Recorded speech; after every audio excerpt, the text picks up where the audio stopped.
శ్రీమాత్రే నమః. అందరికీ నమస్కారం. వైశాఖ పురాణం 4వ అధ్యాయం గురించి ఇప్పుడు మనం తెలుసుకుందాం.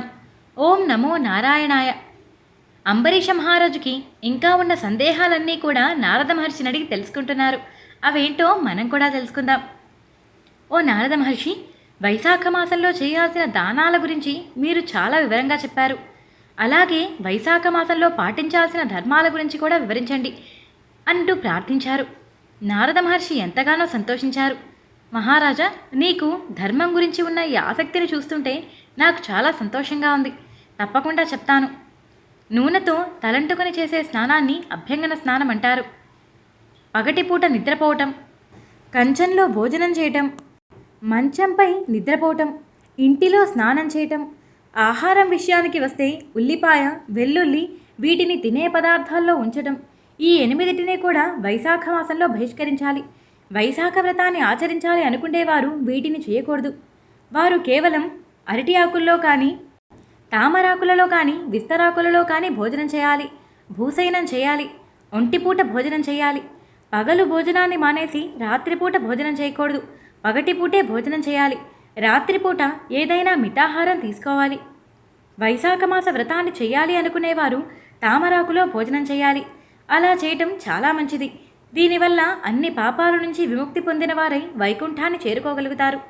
వైశాఖ వ్రతాన్ని ఎవరైతే ఆచరిస్తారో వారికి అన్ని శుభాలే కలుగుతాయి. ఎండలో నడిచి అలసిపోయి వచ్చిన ఒక బ్రాహ్మణుడికి కాళ్ళు కడిగి భక్తి శ్రద్ధలతో ఆ నీటిని తీసుకొని తలపైన చల్లుకోవాలి. ఇది ఎంతో పవిత్రమైన వ్రతం చేసిన దానితో సమానం. మార్గంలో వెళుతూ అలసిపోయిన బ్రాహ్మణుడు కనిపిస్తే ఆయనను వెంటనే కూర్చోబెట్టి ఆయననే శ్రీ మహావిష్ణువుగా భావించి ఆయన కాళ్ళు కడిగి ఆ నీటిని తలపైన చల్లుకోవాలి. అలా చేసుకోవడం వల్ల అన్ని పాపాలు కూడా అప్పటికప్పుడే పటాపంచలైపోతాయి. ఆ నీరు గంగాజలం కన్నా పవిత్రమైనదిగా మారుతుంది. అన్ని పుణ్యనదుల్లో స్నానం చేసినంత పుణ్యం దక్కుతుంది. ఆయనకు మంచినీటిని ఇచ్చి సుఖమైన ఆసనం మీద కూర్చోబెట్టాలి. విష్ణు ప్రీతికరమైన వైశాఖ మాసంలో నదిలో కానీ చెరువులో కానీ స్నానం చేయకుండా ఉన్నా, తామరాకులో భోజనం చేయకపోయినా, విష్ణు పూజలు చేయకుండా కాలాన్ని వృధాగా గడిపినా వాడు గాడిద కడుపు పట్టాల్సి వస్తుంది. ఆ తర్వాత జన్మలో కంచరగాడిదగా మారతాడు. ఆరోగ్యవంతుడై ఉండి కూడా వైశాఖ మాస వ్రతాన్ని ఎవరైతే ఆచరించరో, ఎవరైతే ఇంటిలోనే స్నానం చేస్తారో అతడు నీచ జన్మలు ఎత్తాల్సి వస్తుంది. నదిలో కానీ చెరువులో కానీ స్నానం చేయకుండా ఉంటారో వారు 100 సార్లు కుక్కగా పుట్టాల్సి వస్తుంది. వైశాఖ మాసములో స్నానాన్ని చేయకుండా గడిపినవాడు పిశాచ రూపాన్ని పొందుతాడు. వైశాఖ మాసం వ్రతాన్ని ఆచరించినప్పుడే మళ్ళీ అతనికి ఆ పిశాచత్వం నశిస్తుంది. వైశాఖ మాసంలో పిసినారితనాన్ని చూపించి నీటిని దానంగా ఇవ్వటానికి కానీ, అన్నదానం చేయటానికి కానీ ఇబ్బంది పడినవాడు పాపాత్ముడవుతాడు. అతడికి ఎటువంటి పుణ్యము లభించదు. శ్రీ మహావిష్ణువుని ధ్యానిస్తూ నదీ స్నానాన్ని ఆచరిస్తే గత 3 జన్మల నుంచి చేసిన పాపాలన్నీ కూడా పోగొట్టుకుంటారు. సూర్యోదయానికి పూర్వమే నిద్రలేచి నదీ స్నానాన్ని ఆచరిస్తే 7 జన్మలలో చేసిన పాపాలన్నీ తొలగిపోతాయి. గంగా, వృద్ధగంగా, కాళింది, సరస్వతి, కావేరి, నర్మదా, కృష్ణవేణి అని గంగానదులు 7 విధాలుగా ప్రవహిస్తాయి. వీటిని సప్తగంగలు అని అంటారు.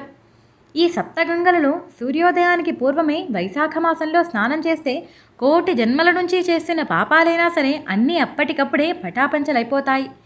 దేవతలు నిర్మించిన సముద్రాలలో స్నానం చేస్తే వారు అప్పుడే అన్ని పాపాల నుంచి విముక్తి పొంది పుణ్యలోకాన్ని చేరుకోగలుగుతారు. తక్కువ నీరు ఉన్న కాలువలు, బావులు, చెరువులు అయినా సరే వాటిలో స్నానం ఆచరించవచ్చు. ఇక రసద్రవ్యాల విషయంలోకొస్తే పాలు ఉత్తమమైనవి. పాల కంటే కూడా పెరుగు ఉత్తమమైనది. పెరుగు కంటే నెయ్యి ఉత్తమమైనది. నెలలన్నిటిలో కార్తీక మాసం ఉత్తమమైనది. కార్తీక మాసం కంటే మాఘమాసం ఉత్తమమైనది. మాఘమాసం కంటే వైశాఖ మాసం ఉత్తమమైనది. ఇటువంటి వైశాఖ మాసంలో చేసిన పుణ్యకార్యము, వ్రతము, దానము ఇవన్నీ మర్రి చెట్టు కొంచెం కొంచెంగా ఎలా పెరుగుతుందో అలా పెరుగుతూ వెళ్తాయి.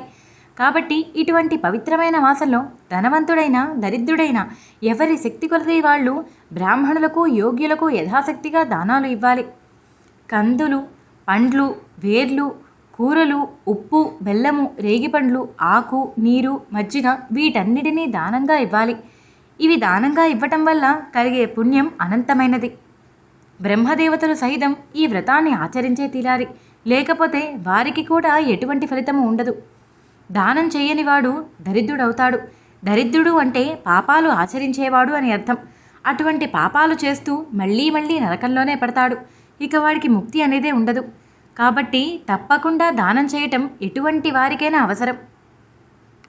ఇంటిని ఎంతగా అలంకరించుకున్నా సరే ఇంటికి పైన కప్పు లేకపోతే ఆ ఇల్లు అంతా నిష్ప్రయోజనం అయిపోతుంది.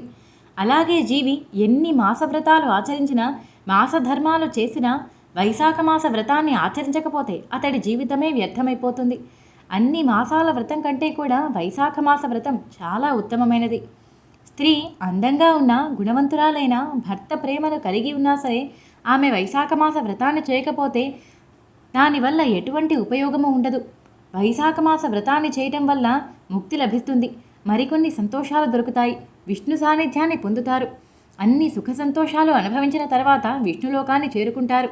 అన్ని సుఖాలు ఉన్నాయని దేవుణ్ణి విస్మరిస్తే ఆ తర్వాత అవి అన్నీ శూన్యమైపోతాయి. మళ్ళీ నరకానికే చేరుకోవలసి వస్తుంది. గుణాలు ఎన్ని రకాలైనా దయాగుణం ఉండాలి. అది లేకపోతే అన్నీ వ్యర్థమైపోతాయి. ఎన్నిటిని చేసినా వైశాఖ మాస వ్రతాన్ని చేయకపోతే అవన్నీ కూడా వ్యర్థములే అయిపోతాయి. సూర్యుడు మేషరాశిలో ఉండగా వైశాఖ మాసంలో శ్రీ మహావిష్ణువు దయను పొందటానికి ఈ వైశాఖ వ్రతాన్ని తప్పకుండా చేయాలి. ఇలా చేయకపోతే నరకం తప్పదు. వైశాఖ మాసంలో స్నానం చేయటం వల్ల అన్ని పాపాలు నశించిపోయి వైకుంఠ ప్రాప్తి కలుగుతుంది. అన్ని తీర్థయాత్రలు చేసినంత ఫలితం, అన్ని యజ్ఞయాగాదులు, దానాలు, హోమాలు ఇవన్నీ చేస్తే ఎంత ఫలితం కలుగుతుందో వీటన్నిటి ఫలితం కేవలం వైశాఖ మాస స్నానంతోనే వస్తుంది. వైశాఖ మాస వ్రతము మిగిలిన అన్ని వ్రతాలలో కూడా శ్రేష్టమైనది. మదంతో విర్రవీగేవాడైనా, మహారాజైనా, కామంతో కళ్ళు మూసుకుపోయిన వాడైనా, కోపిష్టి అయినా, మూర్ఖుడైనా ఎవ్వరైనా సరే వైశాఖ మాసంలో ఒక్కసారి నదీ స్నానం చేస్తే అతని దోషాలన్నీ అదే క్షణంలో నివారణ జరిగిపోతాయి. పుణ్యాత్ముడవుతాడు. అంతేకాదు శాశ్వత వైకుంఠ సాన్నిధ్యాన్ని కూడా పొందగలుగుతాడు. వైశాఖ మాసానికి శ్రీ మహావిష్ణువే దైవము. వైశాఖ మాస వ్రతాన్ని ప్రారంభం చేయబోయే ముందు శ్రీహరిని ప్రార్థించాలి. ఆ తర్వాత మడి వస్త్రాలను ధరించాలి. వైశాఖ మాసంలో అప్పుడే పూచిన పువ్వులతో శ్రీహరిని భక్తి శ్రద్ధలతో పూజించాలి. వైశాఖ మాస మహిమను వివరించేటటువంటి శ్రీ మహావిష్ణువు కథలను భక్తితో వినాలి, చదవాలి. ఇలా చేస్తే ఎన్నెన్నో జన్మల నుంచి చేసిన పాపాలన్నీ కూడా తొలగిపోతాయి. ముక్తి లభిస్తుంది. ఇలా చేసిన వారు భూలోకవాసులైనా, స్వర్గలోకంలో ఉండేవారైనా, పాతాళలోకంలో ఉండేవారైనా ఎవ్వరికైనా సరే ఎటువంటి కష్టము కలగదు. వారికి మళ్ళీ భూమి మీద పుట్టాల్సిన అవసరం కానీ, మళ్ళీ పుట్టి కష్టసుఖాలు అనుభవించాల్సిన కర్మ కానీ ఉండదు. పునర్జన్మ అనేది లేకుండా ముక్తిని పొందుతారు. వైశాఖ మాసంలో ఏ లోహంతో తయారు చేయబడ్డ కంచంలోనైనా భోజనం చేయకూడదు. అలా కంచు పాత్రలో కానీ, వెండి కానీ, బంగారం కానీ అది దేనితో తయారు చేసినా సరే అందులో భోజనం చేయకూడదు. కేవలం అరిటాకు, మోదుగాకు ఇటువంటి ఆకుల్లోనే భోజనం చేయాలి. అలా కాకుండా పాత్రలో భోజనం చేసిన వారు, శ్రీ మహావిష్ణువు కథలను విననివారు, స్నానము దానము చెయ్యనివారు నరకానికే పోతారు. బ్రహ్మహత్య చేసిన వానికైనా ప్రాయశ్చిత్తం ఉంది. కానీ వైశాఖ మాస వ్రతాన్ని చెయ్యని వానికి అతని యొక్క పాపం తీరడానికి ప్రాయశ్చిత్తం అనేదే లేదు. తాను స్వతంత్రుడై ఉండి కూడా తన శరీరం తన అధీనంలోనే ఉండి ఎటువంటి రోగాలు లేనివాడైనా సరే అందుబాటులో నది ఉన్నా స్నానాన్ని చేయనివాడు, తన నాలుక తనకి వీలుగా ఉన్న శ్రీహరిని ఏమాత్రం ధ్యానించాలన్న ఆలోచన లేనివాడు బతికి ఉన్న శవంతోనే సమానమవుతాడు. అతడి జీవితం పూర్తిగా వ్యర్థం. శ్రీహరిని ఏ విధంగా అయినా సరే ఈ వైశాఖ మాసంలో సేవించాలి. శ్రీహరికి అర్చన చేయాలి. అలా చెయ్యనివాడు పంది జన్మని ఎత్తుతాడు. పవిత్రమైన వైశాఖ మాసంలో వైశాఖ వ్రతమును పాటించి ప్రాతకాలంన సూర్యోదయానికి పూర్వమే నదిలో స్నానం చేసి తులసీ దళాలతో శ్రీ మహావిష్ణువుని పూజించి విష్ణు కథా శ్రవణం చేసి దానాన్ని చేసిన వారు వచ్చే జన్మలో మహారాజులై పుడతారు. ఆ తర్వాత తన వంశంలోని వారందరితో కలిసి శ్రీ మహావిష్ణువు సాన్నిధ్యానికి చేరుకుంటారు. శ్రీ మహావిష్ణువుని నిశ్చలమైన భక్తితో ఈ మాసంలో తప్పకుండా పూజించాలి. అలా పూజించడం వల్ల సర్వ శుభాలు చేకూరుతాయని నారద మహర్షి వివరించారు. ఇక్కడితో వైశాఖ పురాణం 4వ అధ్యాయం సంపూర్ణం. 5వ అధ్యాయంతో మళ్ళీ కలుసుకుందాం. నేను చెప్పిన తీరు మీకు నచ్చినట్టయితే వీడియోకి ఒక లైక్ చేయండి. మన ఛానల్ని చూడటం ఇదే ఫస్ట్ టైం అయితే సబ్స్క్రైబ్ చేసుకోండి. పక్కనే ఉన్న బెల్ సింబల్ని ఆన్ చేసుకోవడం మర్చిపోకండి.